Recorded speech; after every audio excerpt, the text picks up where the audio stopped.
सर्वांना चांगली बुद्धी दे, आरोग्य दे सर्वांना, सुखात आनंदात ऐश्वर्यात ठेव.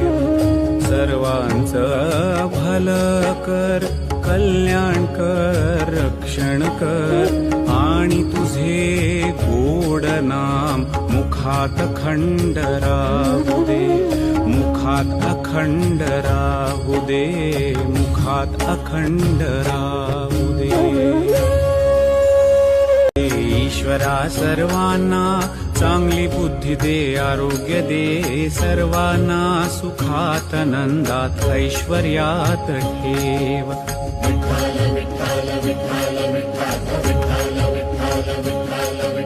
हे ईश्वरा सर्वांना चांगली बुद्धी दे, आरोग्य दे सर्वांना, सुखात आनंदात ऐश्वर्यात ठेव. सर्वांचं भलं कर, कल्याण कर, रक्षण कर. सर्वांचं भलं कर, कल्याण कर, रक्षण कर आणि तुझे गोड नाम मुखात अखंड राहू दे. विठ्ठल विठ्ठल विठ्ठल विठ्ठल विठ्ठल विठ्ठल विठ्ठल.